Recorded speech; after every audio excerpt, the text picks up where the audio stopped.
Financial Argument. Follow us on YouTube.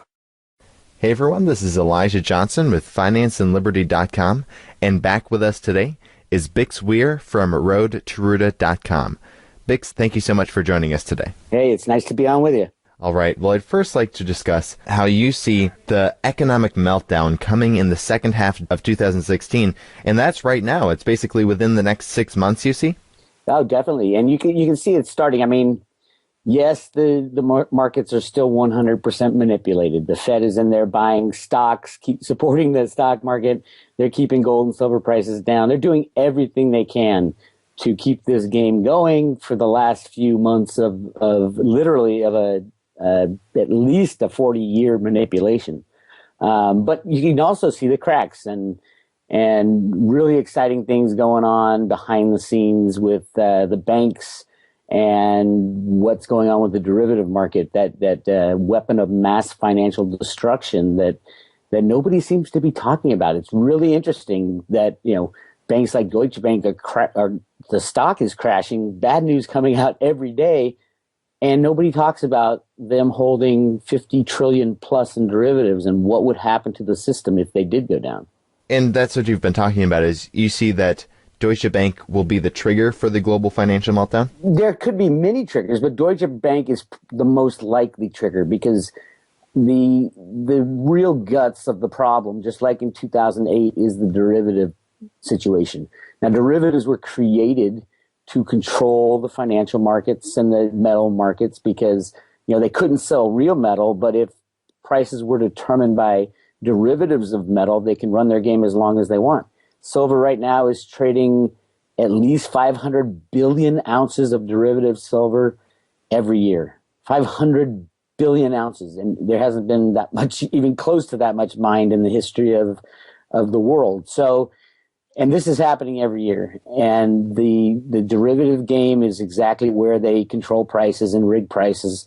The derivatives of the U.S. dollar make it a non-event that the Saudis are going to sell 700 billion in U.S. denominated assets or monetary assets even. The real thing is that trillions upon trillions of dollars of U.S. dollar derivatives are traded in every day. They estimate 5 trillion a day is traded in the FX, the foreign exchange markets. That's just partial derivative. I mean, it's really 10 to 20 trillion and more every single day. So, the 700 billion coming out of Saudi Arabia is not going to make a lick of difference as far as the value of the dollar and where the market riggers place the dollar at any given time. Now, what is your perspective? Have you heard about George Soros saying that we're headed towards basically a big economic meltdown? He said earlier this year that we were going to see a repeat of 2008, and that, and now just recently he's saying that he's selling his stocks and buying gold and gold miners. I guess, what is your perspective on that? Well, Soros is an interesting guy because nobody's really sure who he works for, if he works for the bad guys, if he works for the good guys. I'd say he's one of the bad guys. But right now, both the good guys and the bad guys want the system to crash. The bad guys want it to be delayed till around the election time, and the good guys want it to happen any time between now and the end of September. So it's a question of who's going to pull the trigger first, or you don't even have to pull the trigger. All you have to do is stop the manipulation, and instantly all markets would implode because the derivative market would implode. So, yeah, Soros he's probably the mouthpiece of the bad guys. Bad guys definitely want the system to implode around the election time, and then they want, a year and a half of chaos, and then come in and save the world with their one world government. The good guys want to take it down earlier, and at least in the United States, it's time that we take responsibility for this mess we've created and we're living in. So I think the plan of the good guys is to make the collapse happen. It's kind of starting now. If you look at just yesterday, the start, at least you can see a little bit of a wobble in the stock market finally, with the banking stocks starting to fall, and Deutsche Bank, the biggest derivative holder, dropping beneath $16 a share. I think there's a trigger for some of their cocoa bonds at that number because somebody's been defending it. We'll find out in the next coming weeks. If the banks continue to fall and you start to see Deutsche Bank's stock go lower and lower, I'll guarantee you there's massive fire going on behind the scenes in their derivative book. What impact do you think the UK leaving the European Union would have? I know Soros recently talked about this, and he thinks that if the UK leaves the European Union, then this could basically be the end of the EU. The EU will end anyway. The question is, will the countries, all the European countries who are in the EU now, what are they going to do? By everybody going on the euro, at least in mainland Europe, everybody going on the euro absolutely destroyed their hope for going off on their own. They're going to all need to print their own currencies again and go back to the drachma and all the other currencies of Europe, the franc, because you need to control your own country. Giving the power to print money to the EU, something completely outside of your sovereign duty, that is a really bad thing. And Greece is finding out that problem right now because they want to get out of the euro, but they don't know what to use as money. They got rid of the drachma and now they use the euro, and the European Union can just cut them off, literally, if they want to. And that's the power of the keyboard. The euro is an electronic currency just like every other currency. So yeah, it could be pointed at as the reason for the collapse. They can blame anything, but the real collapse will be caused by the stopping of the manipulation of the markets. All right. Well, I was wondering if we could move a little bit to the precious metal markets now. You've recently discussed about silver industrial demand and that you see an industrial panic to buy right now. This is starting and even making its way into the mainstream media. Did you want to discuss about this? Well, this is something that Ted Butler has been talked about. I mean, he's talked about this for over 20 years, believe it or not, and his mentor. But it's obvious. Who are the biggest buyers of physical silver? It's not the mom and pops buying the coins and the bars as savings. It's the industrial use of silver. That's just the way things happened after the mid 1940s when we became an electronic society.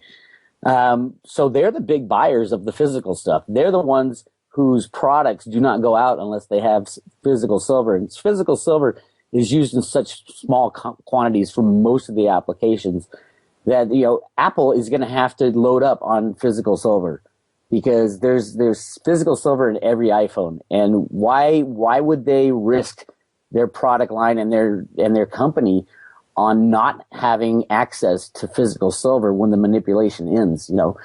It is a no-brainer. If you own a company that requires physical silver to make your products, you should be getting every single Comex bar out of there. They'll be melting down U.S. Eagles probably to make their products. They have to have silver in a lot of these products, and it's in such small amounts that they can spend $1,000 a bar and still make their product, which makes them millions. But they're gonna need the silver, and there's a lot of people going direct to the mines right now to get China's been doing this for years, but to get silver directly from the mines because you don't know if it'll get refined and make it to market ever.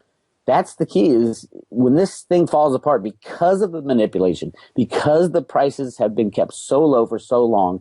Silver has been a necessary item in all these electronic products that probably would not have been made in the same way if silver was $1,000, $2,000 an ounce. It just, because the price has been so low, all of a sudden everybody uses silver in their products, and there's going to be a panic to get it. All right. Now I asked some viewers to submit some questions, and Michael McMillan asks, what limits how much paper, gold, or silver can be created and marketed? Nothing. There are no position limits. Well, position limits only addresses how much a certain entity holds at the end of the day. During the day, 10 billion, 100 billion ounces of silver can trade hands, and there's no laws against that, and that's the game that's played. There is no limit on the amount of electronic silver and gold. that can be bought and sold in the derivative market. The derivative market meaning the COMEX and the LBMA. They're both derivative markets. They are not physical. There is a physical component to a delivery process, but they trade what they value in those exchanges are silver derivatives, not the price of physical silver. Lorenzo asks, why do you think anything will change as long as the masses value the dollar? Well, if a bank crashes, like Deutsche Bank, and they call them too big to fail banks because the failure of that bank would make every other bank fail. That's the definition of too big to fail, is that they are so big that if they fail, they would destroy the banking system.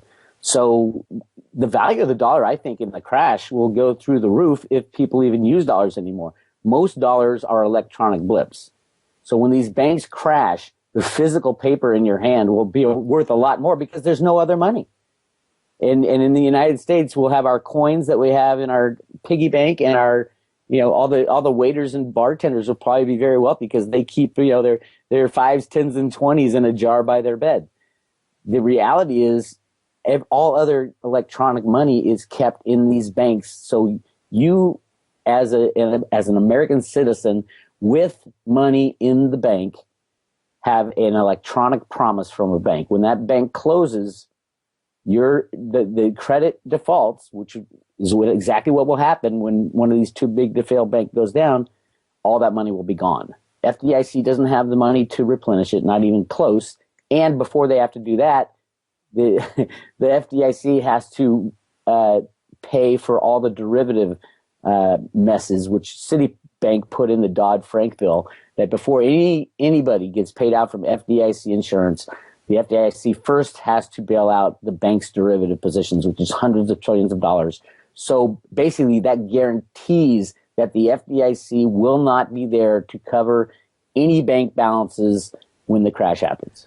Now, I'd like to discuss a little bit about the election. You mentioned a little bit about the election earlier, and you've talked about recently how you're calling for Americans to unite. Did you want to discuss a little bit about this? Sure. We're going to have the collapse. It's going to happen. There's nothing we can do about it. The good guys and the bad guys want it to happen. It's time for it to happen. There's just so many things that are complete problems, and the biggest problem is debt. There's way too much debt. So to get rid of that, you got to form a collapse that is not stopped. In 2008, Hank Paulson stopped it. So if the United States is in the middle of a collapse, we cannot have division amongst our people. We all have to believe in the same leader, and there's no way that if Trump wins the election, there's no way the other side, the Bernie side and the Clinton side, is going to stand for it. They're going to literally go into revolution mode. And same with the opposite. If Clinton wins, we're all doomed. And if Bernie wins, there goes the economy, and the other side will go up into revolt. Here's the problem. During the election process, we're going to have an economic collapse. And the question is, do we turn to our government to help us out of this problem, where they steal all our freedoms and institute their own version of the next market manipulation 2.0 and try to jerry-rig the system again? Or do we start fresh with new leaders and really find out who the bad guys are within Congress? Because usually countries will turn to their government first, and when their government fails them, they don't have an out. There's no other way to go. If we have a real collapse and the banking system goes, we are in some serious hurt because there's no food, there's no water. Nothing can survive off a system, in the system that we built, without the banks and without the flow of money. So it's a very scary time we're approaching, and the question is, who are we going to turn to?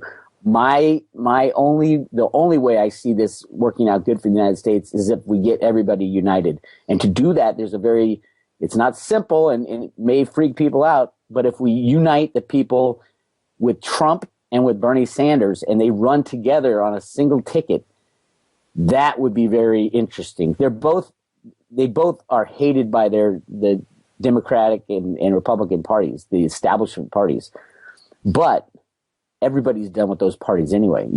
It's easy to see how corrupt they always were, and now it's just more obvious. They handpick their candidates. I think the Republicans are going to boot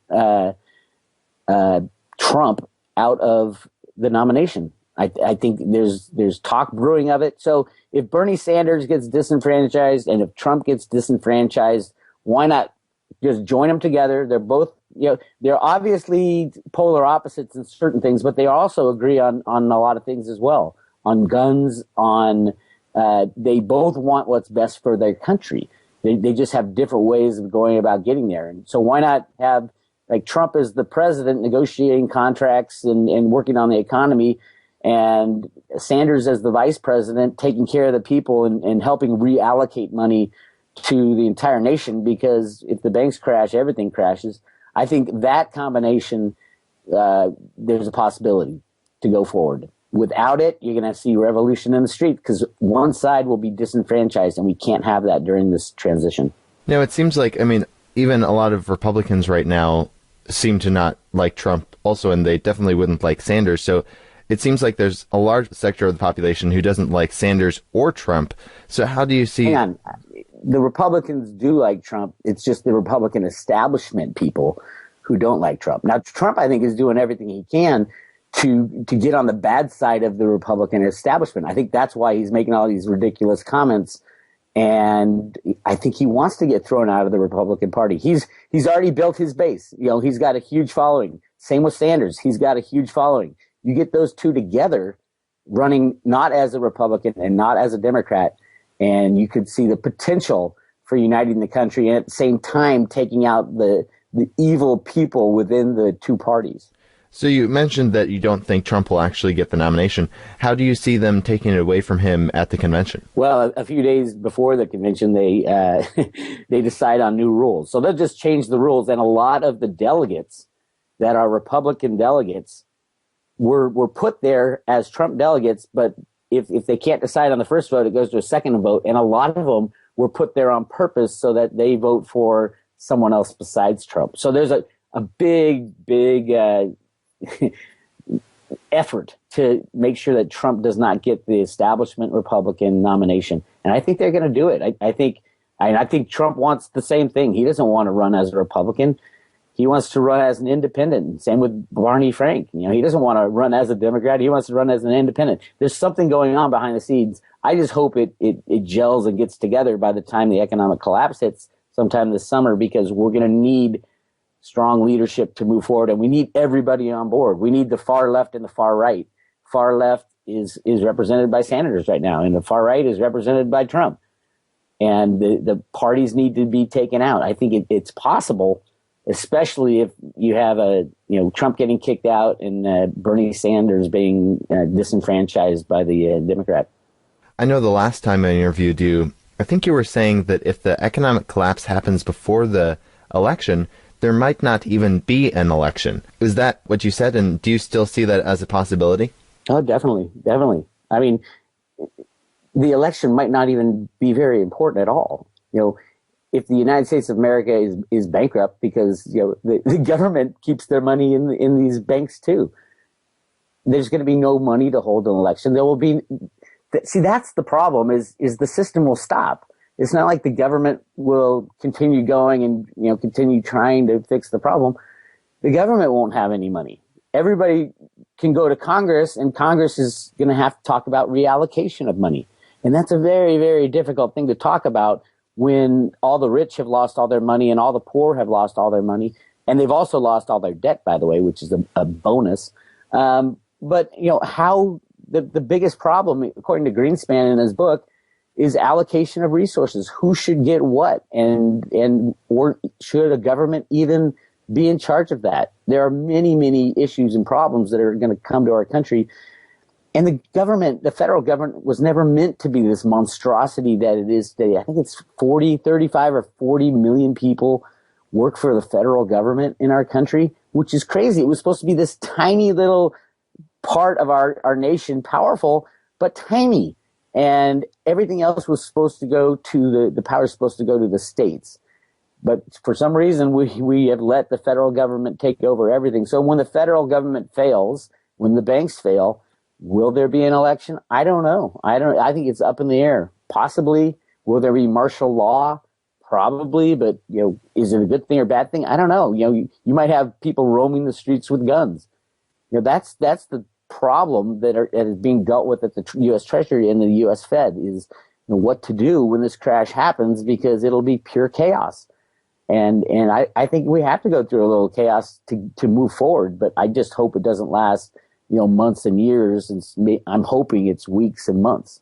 Now, if the election does happen, you were saying that, if Trump gets denied the nomination at the GOP convention, he should team up with Sanders and run as a third party. But how do you see that happening? Because I think it's too late to file, at least in Texas and maybe some other states. It seems like it would be pretty late to file for the election. How do you see them actually getting on the ballot and running? Well, that gets back to, will the same rules apply when there's a banking crash? I don't think they will. I think all the phony rules that have been put in place, what is the law of the land is kind of the question. We'll be going, most likely in the U.S., we'll go back to the Constitution. Very limited powers for people to, decide this stuff. Yeah, they can, we can say, hey, we'll have a special election and you can vote for anything you want, because, by the way, the Republican and the Democratic parties are absolutely corrupt, and all the people who are running them now are sitting in jail. So they're not going to decide, they can't jump up and down and say, wait, that's not our process. Your process was a joke in the beginning. It was not a law. It was what you set up for your system. We need to think smarter. We need to move to a situation where we are not told the rules on who we have to elect as our leaders. We need to elect people who would be best for the country and best for the people. And that cannot be accomplished through all these rules set up by, the Republicans and the Democrats, because their rules basically guarantee that one of their nominees will win the election. And the future is very different. These are criminal institutions, the Republican Party and the Democratic Party, and they're run like criminal institutions, and they handpick their candidates. Things are going to change after the crash. Those parties, they won't have any money. The Republican Party and the Democratic Party won't have a penny, just like everybody else. So they're not going to make any rules. It'll go back. Hopefully, people can get in Congress and we can try to sort this out. But both those parties will be long gone by the economic crash. That's very interesting. And I know I've heard before that, and I think this is actually a possibility, is if, let's say, Trump gets denied the nomination, it wouldn't seem out of the realm of possibility of him actually just trying to do a write-in campaign. Everyone would know about it. He gets media attention so quickly. If he tried a write-in campaign with, Trump and then Sanders as VP, it sounds far-fetched, but I think he might actually have a chance with a write-in campaign. Well, yeah, if there is one, it gets back to, if this crash happens, pretty much everything's off the table, because there will be no money. It's not like the internet will work by itself. There's people behind that. Your internet won't be working if the companies that make electricity or handle your internet service, those companies will be out of business too, because they've got money in the banks. Everybody's got money in these banks. That's why a too big to fail bank is so dangerous, because that system stops.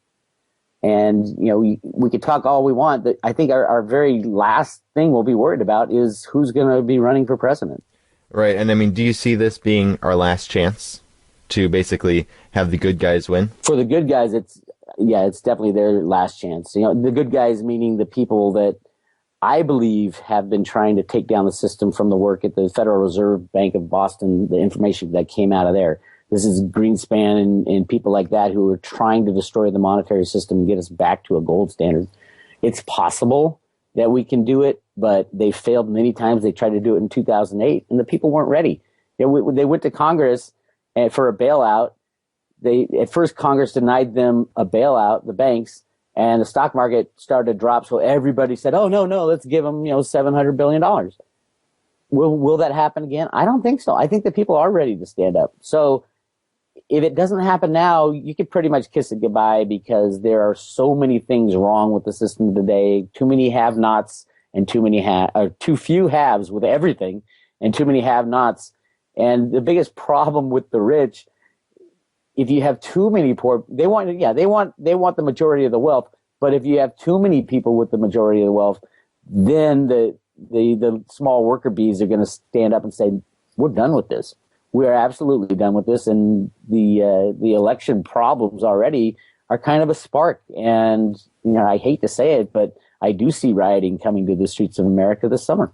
I mean, unfortunately, aren't you already seeing rioting happening, at these Trump rallies by anti-Trump protesters? Yeah, but that rioting is nothing compared to what's coming. I mean, we're talking guns. That's a different kind of rioting. And there's a lot of guns out there in America. The good thing about guns, I write about this in my new book, the good thing about guns is it's kind of an equalizer. We should all be carrying guns. It should be complete. You shouldn't even have to have a carry license. We should all be carrying guns because it's going to get to that point.